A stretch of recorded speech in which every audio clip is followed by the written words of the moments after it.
Hello everybody, welcome to WineUpTV. I am your host Wayne, and on today's show we're going to talk about 3 wines from Oregon, 2 from the Willamette Valley, and 1 from the Applegate Valley in Southern Oregon. Be back in a second.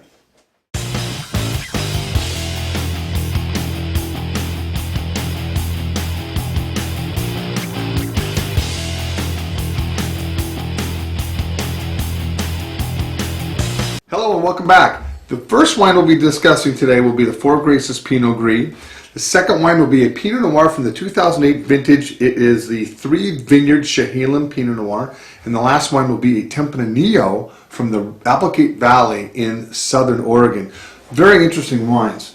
So the first wine we'll be discussing will be the 2009, this is a brand new vintage for them, 2009 Pinot Gris. This vineyard is owned by the Black family. It's a great little winery right at the foot of Dundee as you're coming in off of Highway 99.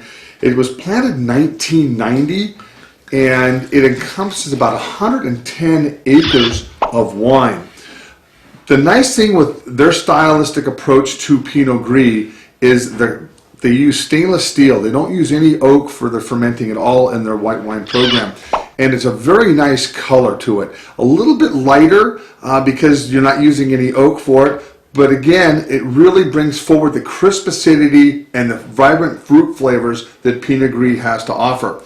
The Black family also does Pinot Noir, and they do that in a very elegant style. So this first wine is the 2009 Dundee Hills Pinot Gris. Let's get a little smell. Remember, you're never going to get your nose stuck in a glass, so don't be scared of sticking your nose in there and really smelling the wine. One of the things about wine is the olfactory evaluation. So smell it, get your nose into it, be part of the wine. Don't fill it up to here and do that, mind you, but be part of the wine. It's got a real nice grassy hue to it on the nose. Kind of like, what Sauvignon Blanc would be down in Napa Valley. Very interesting.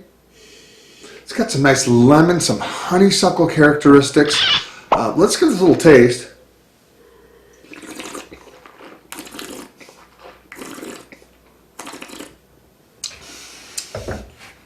Love these styles of wines.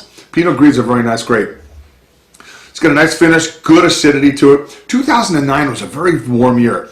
Last year it was probably one of the warmest summers we've had in the last couple decades. I remember it was over 26 days was over 90 degrees, so it was very warm. Kind of stressed the vines out a little bit, almost dehydrated some of the fruit, especially in the Dundee Hills.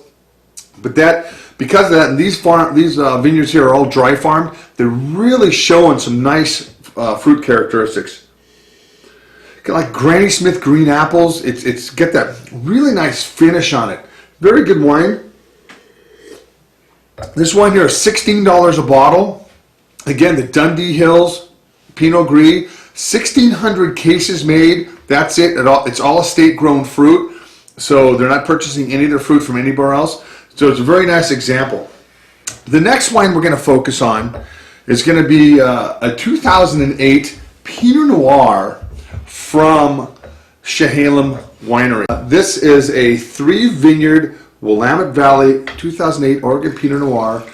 $25 a bottle. This is like their introductory wine. It comes from 3 different vineyards, one of them being the Stoller Vineyard, which is a fairly large vineyard here in the Willamette Valley, predominantly in the Dundee Hills appellation. One thing you'll notice about this wine is the color. All these 2008s have a beautiful hue to them. This wine here, $25 a bottle. And the case production on this is about 4,500. So this is their most widely made wine at this winery. Great example of the 2008 vintage. Very aromatic on the nose. Give this a little smell. This is what I love about wine. Just stick your nose into that wine and just enjoy it. It's got a nice earth tone to it. Sweet core of red raspberries and cherries and plums, and just a little bit of clove and a little bit of pepper, almost like a white pepper, if you will. This is aged about 9 months in oak, about 35% of it new, about 40% 1-year-old oak, and then the rest, the remaining balance, 2-3-year-old barrels. So it's got a little bit of new, a little bit of 1-year-old, a little bit of 3-year-old. It's going to have a nice balance, so it's not going to be overly oaky on the palate. Very nice. Also, Pinot Noir, about 1.9 tons of fruit per acre. That's it with these Pinots. Now, other varietals like Cabernet or Merlot, you can hang 4 or 5 tons of fruit per acre. You can't do that with Pinot. That's a little bit of the cost of the Pinot Noir. Actually, it's about 1 bottle of wine per plant, if you can believe that. That's it. Let's get this little taste.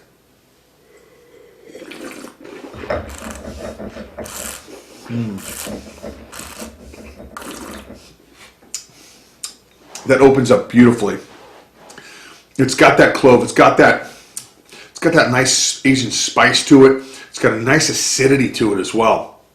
Very nice structured wine, balanced and aromatic. And that's what I love about the 2008 vintage. You guys are going to be really blessed in about another 3-4 months. As these 2008s hit the market, you're going to be able to pick up some of these wines. They don't make a lot of them. Like I said, this is their most widely available wine, about 4,500 cases. And it's just a really good example. The next wine we're going to do is going to be a wine from Applegate Valley. I haven't had this wine before. I'm kind of excited about it. Southern Oregon's doing some really fun things. This is the Valley View Winery's Tempranillo. A lot of vineyards planted down in Southern Oregon are going to Spanish varietals. Tempranillo, Albarino, Grenache, some, of course, Rhone varietals as well. Very interesting wine growing region in Southern Oregon, a lot warmer. Like the Del Rio Vineyards, a very prominent vineyard down there.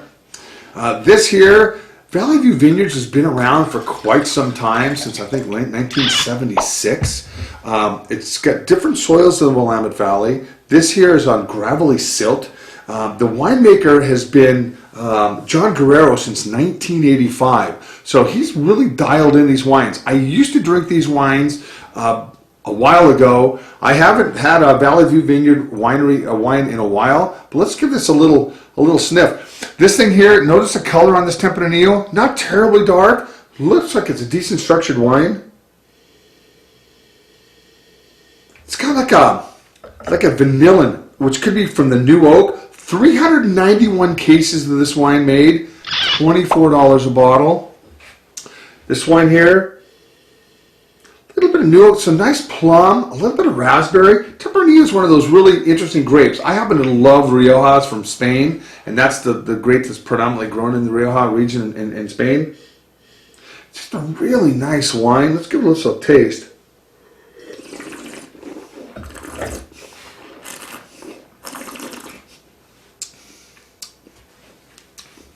It's not a real heavy wine. It's got good acid. They age these wines about 2 years in barrel. So it's a really round mouthfeel to that. Have this wine with a good protein. A Tempranillo, a little lamb chop action maybe, and maybe a chicken dish with a nice mushroom sauce. This is a very nice effort. Very nice wine. Again, as it's opening up, a little cotton candy, a little bit. Little licorice notes on it as well. But it's a really nice example. Again, these wines, very small production, 391 cases. You're not going to find these wines probably in your own local liquor store or your wine shop. They are available right here on my website. So the 3 wines that we talked about today, which is very cool. Again, we had a Pinot Gris from Dundee Hills, Four Graces, the Black Family, wonderful winery. Take my people there all the time. Matter of fact, if you ever go there, say hi to Jason. I take my guests there quite a bit. Chehalem Winery, frequent this winery quite a bit as well. Great Pinot Noirs. And Valley View. I'm going to have to take my videographer. I'm going to take Bernie down to Southern Oregon with me. We're going to have to do a couple shows shooting that region down there. I think it's an up-and-coming region. Matter of fact, Hillcrest is down there as well. Dyson DeMara used to work with Dyson at Robert Mondavi. He makes some great wines. When we come back on our next show, we're going to have 3 more wines from different parts of the country. See you next time.